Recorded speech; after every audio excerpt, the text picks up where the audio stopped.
Arranco.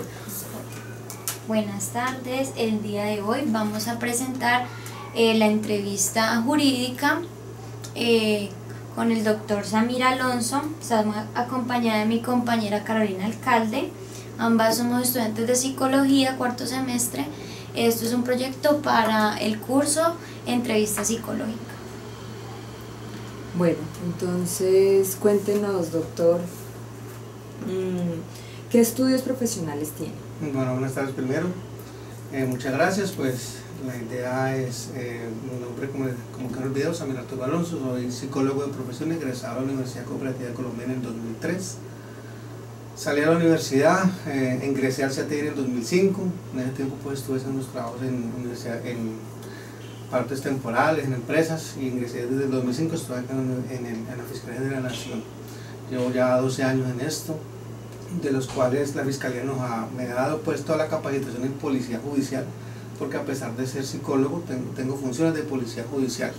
¿Eso qué significa? Que debo cumplir órdenes de policía judicial emanadas por los fiscales. El fiscal envía una orden, nosotros tenemos que cumplirla. En este caso, y últimamente, en los últimos 7 o 8 años, solo estoy haciendo entrevistas forenses a niños, niñas y adolescentes. ¿Por qué? Primero por la profesión. ¿Sí? La Fiscalía necesitamos un psicólogo que empiece a entrevistar a los niños. Entonces la Fiscalía nos brindó el curso, se llama el curso de SATAC. El del cuestionario. Eso es un protocolo, un protocolo de entrevistas a niños, niñas y adolescentes, que trajo la Embajada Americana a Colombia y dijo, esta es la mejor forma, esa es una de las formas de entrevistar a los niños. ¿Sí? Okay. Entonces esa fue la que adoptó la Fiscalía. ¿Qué es SATAC? Simpatía, anatomía, tocamientos, abuso y cierre. Esos son los pasos en los cuales se debe llevar, y ese es el protocolo que se debe llevar para la entrevista forense en los casos de abuso sexual en la Fiscalía. No diciendo que hay otros protocolos, porque hay muchos más protocolos para la entrevista forense, para la extracción de circunstancias en tiempo, modo y lugar de niños, niñas y adolescentes abusados sexualmente. También tenemos que tener en cuenta que el medicina legal es un ente adyacente a nosotros. Medicina legal no es de la Fiscalía, pero es la parte técnica de la Fiscalía para demostrar muchas cosas. Entonces, en ese sentido, también, por ejemplo, yo tengo en cuenta, hay un protocolo en medicina legal para la entrevista forense. También debemos tener en cuenta eso. Y como también tenemos que tener en cuenta las leyes que hay, la normatividad última que hay para la entrevista forense, que es la ley de 1652 del 2013, que no dice otra cosa diferente que la entrevista forense se realizará por una persona especializada que tenga el curso para eso.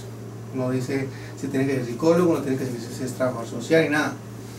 Pero dice que una persona especializada que tenga la capacitación para hacer eso. ¿Sí? En este caso y en el Valle del Cauca habemos un psicólogo en Buenaventura, en Buga, en Tuluá y en Cartago, comunidades locales para hacer la entrevista forense. Y tenemos el apoyo de una trabajadora social en Tuluá, que también está capacitada para esto. Esa embajada americana también actualizó y capacitó a policías de infancia y adolescencia para que nos colaboraran en eso. Pero ¿qué pasa? Los jueces no están avalando esa entrevista porque no le hizo un psicólogo, porque no es una persona especializada como en el ámbito de la salud. Eso es como lo que ellos están diciendo en ese sentido. Ya yo en la Fiscalía de la Nación, y viendo la necesidad de pronto de ahondar un poco más en la parte forense, hice la especialización en psicología jurídica y forense en la Universidad Libre en el año 2013. Empecé en el 2012 y terminé en el 2013. Entonces ya digo una cosa, ¿no? Eso fue como mejorar lo que yo venía haciendo ya en la parte teórica. Exacto. ¿Qué hacemos en la Fiscalía como tal? ¿Cuál es mi función como tal? La entrevista forense, inicialmente, como te digo. O sea, teniendo en cuenta el protocolo, yo hago la citación, llamo al niño, y muy importante, debe quedar grabado en video digital, porque ahora pues lo tenemos, o en cualquier medio técnico, ya sea un video digital, ya sea un audio, o ya sea digital en computador. Pero ¿qué pasa? Se hace digital en computador, pero pues los comportamientos del niño no quedaban registrados en ninguna parte. Entonces empezamos haciéndola en audio, cuando ya conseguimos la grabadora de audio. Pero no podíamos observar, podíamos escuchar nomás lo que el niño nos expresaba. Ya después ya la fiscalía nos prestó la cámara, porque es prestado, que es de la fiscalía, entonces ya eso se lleva a juicio, o sea, la entrevista. ¿Qué nos dice el protocolo, como les estoy hablando? La simpatía, anatomía, tocamientos a uso y cierre. ¿Cómo se hace la entrevista? Teniendo en cuenta esos ámbitos. Entonces la simpatía, como ustedes saben, llegar, darle una buena, adecuada como explicación del niño que se va a hacer, tener un ámbito así como en esta oficina, que es totalmente cerrada, que el niño puede expresar sin necesidad de que haya interrupciones, ¿sí? Sí. Y pues saberle llegar al niño para que empecemos con la entrevista. Hacer la simpatía, una buena simpatía da una buena entrevista, ¿sí? Sí. Que él se sienta cómodo. Que se sienta cómodo. Lo ideal no es una oficina, lo ideal es como la cámara de Gesell, que ustedes de pronto van a conocer, o una sala de entrevistas. Y la fiscalía está apuntando a eso, a tener una sala de entrevistas para los entrevistas forenses de niños y adolescentes. Y la sala de entrevistas, ¿cuál es el ideal? El ideal sería un mueble para el niño, un mueble para el entrevistador, una mesa de centro, y como el ámbito, los cuadros, de pronto la pintura, un buen ambiente, tener juguetes para posterior de la entrevista y anterior de la entrevista, porque no deben ser usados en la entrevista, porque pues eso se va a distraer. Exacto. Y que sea totalmente grabado en video. Eso es como el ideal. Estamos trabajando en eso para que nos den las instalaciones para poder hacer esas entrevistas forenses. La anatomía, entonces hay que determinar que el niño sí conoce las partes del cuerpo. Okay. Y que sí conoce, no solo que las conozca, sino que conozca los nombres de las partes del cuerpo. Pero si un niño le pregunto sobre una parte del cuerpo específica, por decir la cola, y el niño le dice culo, de ahí en adelante yo no puedo cambiarle al niño lo que el niño dijo. Yo tengo que hablar de culo. Si la niña señala vagina y le dice cuquita, de ahí en adelante se llama la cuquita, y el mismo del niño. O sea, para hablar como el mismo lenguaje que habla el niño. Hay que bajarse de ser un adulto a llegar a ser un niño para poder que el niño se sienta confiable. Entonces ya después de yo conocer esas partes, de que el niño sí conoce las partes del cuerpo, sí conoce efectivamente la situación, pero también depende de la edad, porque yo no le voy a pasar unas figuras anatómicas a una adolescente, ¿sí? Porque va a sentir pena. Muchas veces tanta pena les da que hay que usarlas, porque muchas veces, ¿y cómo se llama esa parte que te tocó? Entonces ya le conté ahí, pero ¿y cómo se llama ahí? Pues usted sabe, o sea, al adolescente le da un poco más de pena, entonces uno usa las figuras anatómicas, ¿sí? Entonces simpatía, anatomía, tocamiento, entonces ya ahí donde ingresa ya la entrevista forense como tal, que hay que establecer 5 tópicos forenses. ¿Quién lo hizo? ¿Qué pasó? ¿Cuándo pasó? ¿Dónde pasó? Y el número de veces. Eso es lo que yo necesito establecer en las circunstancias de tiempo, modo y lugar. En el quién lo hizo, cómo se llama, dónde vive, qué relación tiene contigo, dónde lo conociste, ¿sí? Toda esa situación que nos pueda identificar a una persona o individualizar. Nosotros en la fiscalía tenemos dos términos, la identificación y la individualización. La identificación es tu nombre completo y tu número de cédula, como lo hace la policía cuando paran a una persona: nombre completo, número de cédula, nombre de los padres, estado de escolaridad, dirección, teléfono. Esa es la identificación plena de una persona. Sí. Con esa yo voy a la Registraduría Nacional del Estado Civil y digo: Registraduría, esta persona se llama así. Entonces, allá me llega el registro fotográfico de las huellas y todo el nombre, si este es un ciudadano colombiano. Esa es la identificación plena de una persona. Sí. Y no ha terminado.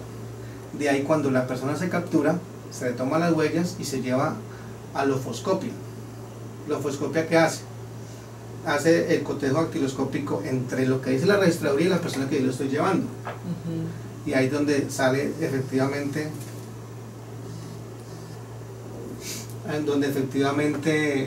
dice sí, la persona que usted me trae y la ciudadana que trae. Concuerda la información. Porque en ley 600 pasaba mucho eso, que llevaba uno y pasaban a juicio y pasaba y era un homónimo. Entonces ya eso se tecnificó un poco más. Sí. Y la individualización ya es decirle al niño, porque el niño no me va a prestar eso, nunca me va a decir entonces cómo es, usa gafas, de pronto usa un tatuaje, exacto. Eso es lo que nos aparta de todos los demás, dependiendo de los documentos. En el qué te tocó, que la vagina, que la cola, que los senos, o sea, ¿por qué las partes íntimas? Porque la norma dice es partes íntimas, que le toquen la cara, que le toquen las piernas, eso no es delito. Pero eso puede ser perturbador para un perturbador, niño. sí, pero pues desafortunadamente la norma es muy clara. Sí, específico. El que realizara actos sexuales, el que realizara acceso carnal, ¿sí? Y ya sabemos que el acceso carnal es la penetración del miembro viril por la vía anal, vaginal u oral, ¿sí? Entonces eso es lo que tenemos nosotros que determinar muy bien en el qué, ¿sí? Ya. Si la tocó por encima o por debajo de la ropa, el escenario, bueno, estamos en el qué, ¿no? ¿Sí? Si le dio alguna otra parte del cuerpo a él, que nos la nombre, que nos diga, que sepa identificar esa parte del cuerpo. Si se la mostró muchas veces, qué hizo con esa parte del cuerpo, en cuanto pues el agresor es no hombre, ¿no? ¿Sí? Si hizo algo, perdón, y las preguntas deben ser totalmente abiertas, no producentes y no sugestivas. ¿Sí? ¿Me voy a entender? Sí. Dándole que él sea el que hable y él sea el que diga. Que exprese, sí. Pero pasa lo que acontece que uno, por más de que un niño le pregunte y le pregunte y le pregunte, muchas veces no responde. Hay que llegar a hacer una pregunta sugestiva. Sí, no pero se eso, da de pero otra es que manera. eso, exacto. Pero eso lo tenemos que suscitar nosotros en juicio. ¿Por qué dice la pregunta sugestiva, no, señora juez? O si usted observa la entrevista en anteriores preguntas, le venía haciendo la pregunta y ella no respondía. ¿Por qué? Por muchas razones, muchos factores que ella no quería contar. Sí. Entonces me toca hacer la Vergüenza. pregunta directa. Muchas veces el niño llega y el sujeto es XXX, por no decir un nombre. ¿Y a qué venía el día de hoy? Es mi primera pregunta que yo siempre hago. Muchas veces niños se riegan. No, a decirle que mi tío me hizo esto y lo otro. ¿Sí? A decirle que mi vecino hizo esto y lo otro. No, a mí me hicieron una cosa mala. Entonces empieza uno. ¿Y qué malo? ¿Y qué cosa mala te hicieron? Así uno lo va llevando. Pero el niño a veces llega aquí y no dice nada. Pero yo, como anteriormente conozco la carpeta, anteriormente he hablado con la mamá, porque eso se hace. Y yo sé que fue el sujeto de XXX. Entonces, ¿tú conoces a la persona de XXX? Entonces ya lo voy centrando. ¿Sí? Es una pregunta sugestiva. ¿Tú conoces a XXX? O sea, le estoy induciendo a que me diga esa persona. Que sí. Pero si no me ha dicho. ¿Sí? Entonces, eso es lo que se va haciendo en el qué. En el cómo. Ya es cómo hizo para hacer eso. Estaban en una habitación, estaban en una pieza, estaban en el corredor, estaban en el baño. ¿Cómo llegó a hacer eso esa situación? ¿Sí? ¿Cuántas veces? Entonces hay que registrar en el cómo. ¿Cómo hizo para hacer eso? ¿En dónde? Pues tiene que estar, siempre tiene que quedar bien especificado dónde fue, y también dependiendo de la edad. No tenemos que hablar solo de un niño pequeño, sino un adolescente que no establece eso, pero un niño pequeño no nos va a dar eso. Pero uno trata de que... Digamos que él podría decir en la casa de mi mamá, en la casa de mi tía. Sí, pero ¿y en qué parte de la casa pasó? Hay que hacer la exploración siempre. Un niño pequeño, una habitación, ¿y quién duerme en esa habitación? ¿Sí? Ya el niño más grande, ¿y dónde queda la habitación ubicada? En la casa. Uno tiene también que mirar la del niño para preguntarle formularle la pregunta. El número, ¿en dónde? Pues ya vamos en dónde. Y el número de veces, ese es muy interesante porque pues sabe la continuidad que ha tenido. Muchas veces una sola vez, el niño pequeño desafortunadamente muchas veces no sabe contar. Pero yo, en la parte de la simpatía, le digo, ¿cuántos años tienes? Es que 6, cuéntame en los dedos. Entonces los niños muchas veces lo cuentan, ¿no? En la hoja yo les pongo una hojita, cuéntame los 1 al 6 ahí, cuéntamelos tú. Entonces yo ya sé que el niño sabe contar y sé que cuando yo vaya a llegar a esa pregunta, se la voy a poder hacer. 2 veces, muéstrame cuántos son 2. Bueno, sí, ¿y dónde pasó la primera vez y dónde pasó la segunda vez? Eso hay que llegar a determinarlo. Eso es la parte de la extracción entre circunstancia, tiempo, modo y lugar. Entonces, simpatía, anatomía, tocamientos, abuso, pues ya hablar del abuso, ahí viene inmerso, y el cierre. Y el cierre ya es decirle muchas gracias por habernos, pues dependiendo de la edad, ¿no? De la situación. Yo muchas veces uso es que con el niño pequeño lo pongo a dibujar después de terminar, antes, para que baje baje la carga emocional que ha llegado a llegar a revelar el hecho, y no se olvide, no, porque no se olvida, pero sí de pronto lo disipe, exacto, la situación. Como tal, eso lo dice el protocolo, eso que debe quedar consignado en un documento. Entonces, cuando se hace grabada totalmente en video, lo que se hace es firmar un documento, un acta de consentimiento, donde el papá me da consentimiento a mí y donde el desarrollo de familia que estaba presente en la entrevista me firma el acta. Y yo hago el informe diciendo que se entrevistó el niño de esa forma, y hago el informe, se lo paso al fiscal, estableciendo los tópicos forenses para que él sepa y los lleve ante el juez de control de garantías. Porque eso es lo que él lleva ante el juez a decir que efectivamente esa persona lo hizo. Como tal, también hay que tener en cuenta el tema de medicina legal, la parte investigativa, si existe esa pieza, si existe esa casa, si existe esa... Por ejemplo, muchas veces los niños dan detalles, que en la casa de mi tía había un mueble rojo y en ese mueble rojo fue.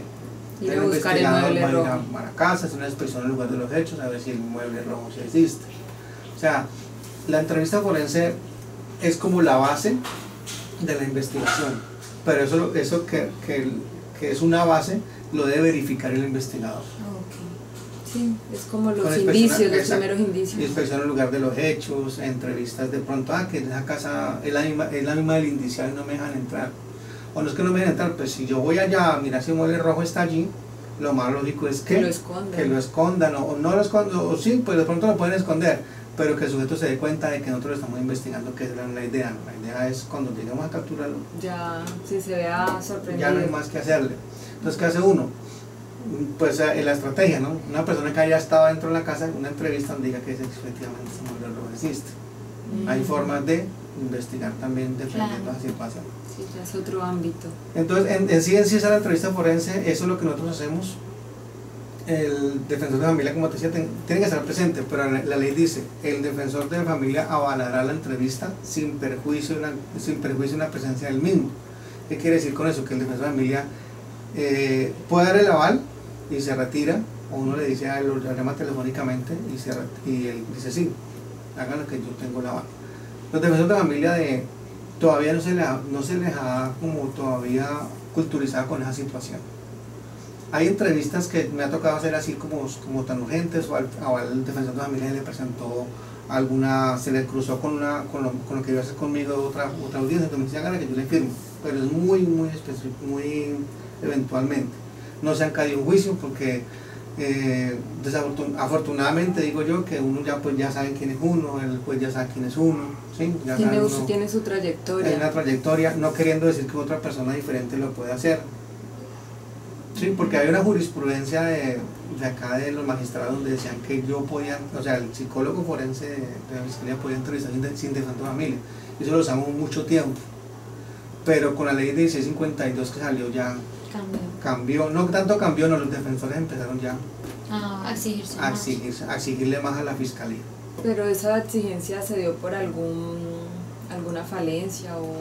No, falencia no, lo que pasa es que la defensa desafortunadamente ellos siempre están para atacar lo que la fiscalía hace. Okay. Entonces hubo un defensor que logró, no logramos introducir mi documento porque el defensor de familia no había estado y que no había estado y que no había estado.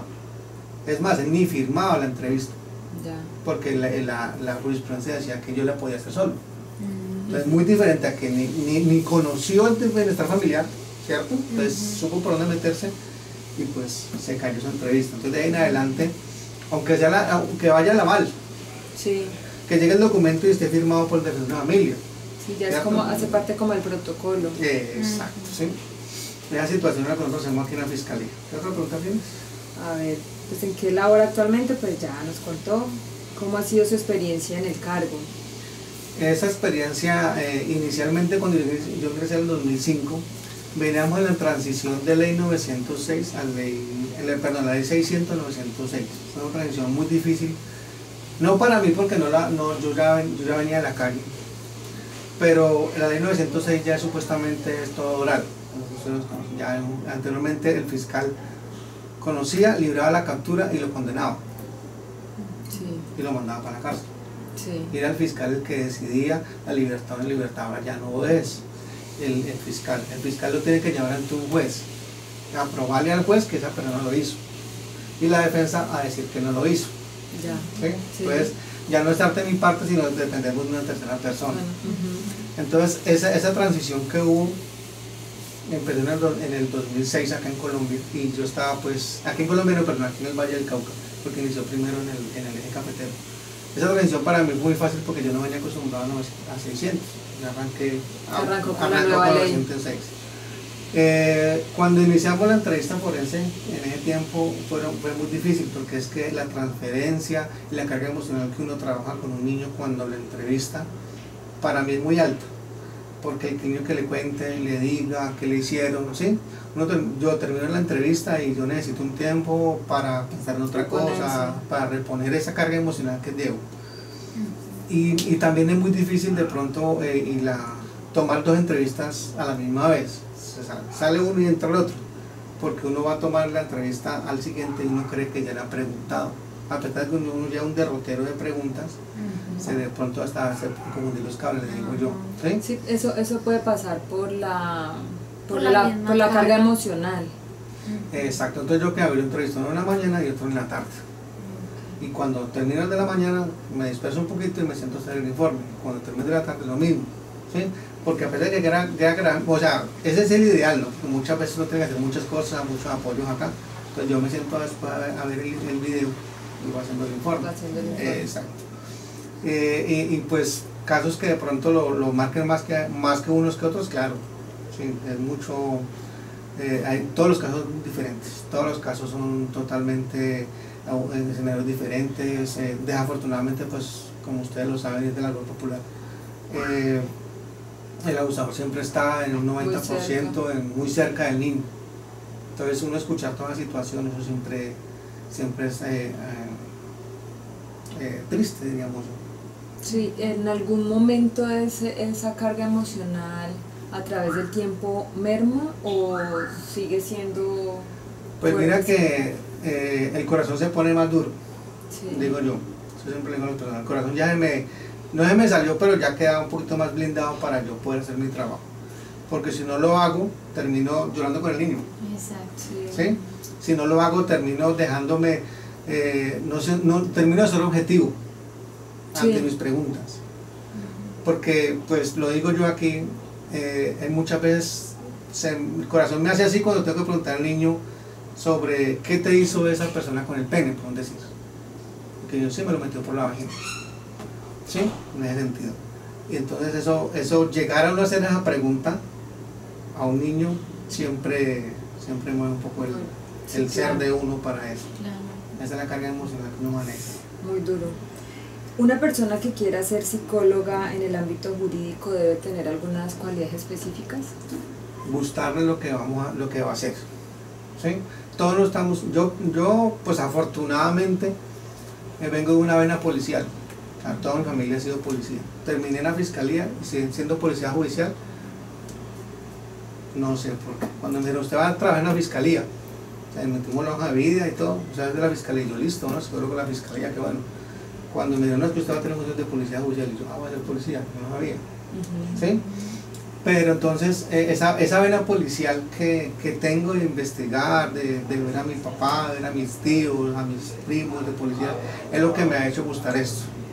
Y de pronto la cualidad como tal es tener como la mente abierta al proceso penal, porque si no entendemos el proceso penal no ayudamos en nada. Yo tengo que tener empapado el proceso penal para poder llevarle eso a que lo que yo hice lo coja el fiscal y lo lleve ante un juez. Si no entiendo eso, ¿sí? No todas las entrevistas me quedan pues 10 puntos. ¿Sí? Cuando termina uno, cuando sale un informe, ay, me faltó tal cosa, me faltó la otra. Pero pues se hace lo humanamente posible, lo máximamente posible. Ahora todas quedarán 10. Para mí una entrevista queda 10, para mí cuando el niño sale de acá, se despide y sale caminando y sé que eso se va a hacer justicia. Ese es el punto 10 para mí. Cuando la mamá sale de acá, y el niño muchas veces le dice, mami, ¿cuándo podemos volver donde el doctor? Eso es lo que me toca a mí, muchas veces. Algo gratificante. Algo gratificante. ¿Por qué? Porque sé que el niño salió de acá y se lo vi. Sí. Porque es que trabajar con niños debe ser... No, y más porque son abusos. Y es algo que al niño toda su vida lo va a acompañar con él, le queda muy marcado. En la audiencia me preguntan, ¿y eso qué repercute en el niño? Pues doctora, eso no se puede decir ni a corto ni a largo plazo, porque es una cosa que el niño va a tener allí toda la vida. ¿Qué va a pasar? Le digo yo al juez, un niño hasta los 7 años pues no le ve tanto problema, porque no le han enseñado que eso es abuso sexual. Pero en adelante, ya cuando el niño conoce que es abuso sexual, sí, y cuando el niño o la niña vayan a llegar a tener su vida sexual, ahí es donde vamos a tener el problema. Entonces cuando empieza a tener, ay, esto me lo tienen cuando pequeño, esto es malo. Claro, relaciona al hecho. Ahí es donde vamos a llegar a determinar la situación y de pronto llegar a ese choque emocional con el niño. Que todos los niños lo manifiestan igual. ¿Sí? Un niño, muchas veces que hemos tenido, venga mamá, ¿usted cómo se dio cuenta de los hechos? No, porque el niño ya empezó como a quererme bajar la falda, porque vi que él estaba corriendo con el pipí en la calle, porque ya quería tocar el pipí a los amigos, ¿sí? Entonces, venga, ¿qué le está pasando? Venga, ¿qué pasó? Entonces nos cuenta allí. Entonces el niño, no todos los niños tampoco lo hacen, ¿no? Muchas veces el profesor es el que se da cuenta de que el niño baja en el rendimiento escolar, de que lo vean aislado, entonces pasa con el psicólogo a ver qué le pasó. Ahí es donde vamos todas las profesiones de psicología, en parte educativa, venga, ¿qué te está pasando? Y inician la ruta. No todos los niños se expresan ni revelan el hecho de la forma igual. Como hay niños que les pasó y les van, mamá, mire, es que ayer me hizo esto. Sí, ojalá todos fueran así.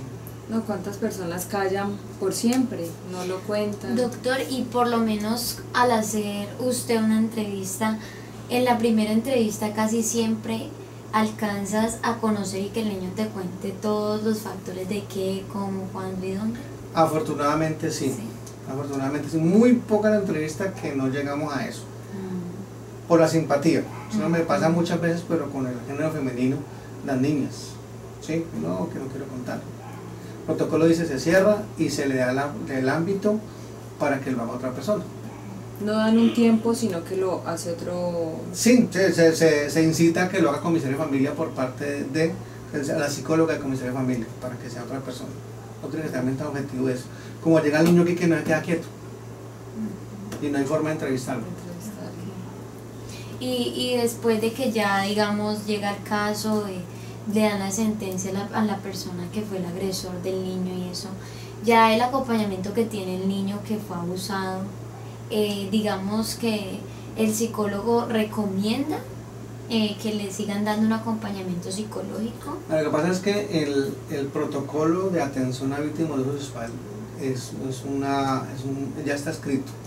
Entonces, cuando llegan aquí, ya tienen que haber iniciado un proceso de restablecimiento de derechos por bienestar familiar, y dependiendo de donde estén, si es aquí en Bogotá, pues bienestar familiar. Si están en un municipio, Restrepo, Darién, Ginebra, ahí está la comisión de familia. Entonces la comisión de familia en su restablecimiento de derechos lo que hace es un trabajo social interdisciplinario de atención inicial. Entonces restablecer los derechos al niño, ¿qué es?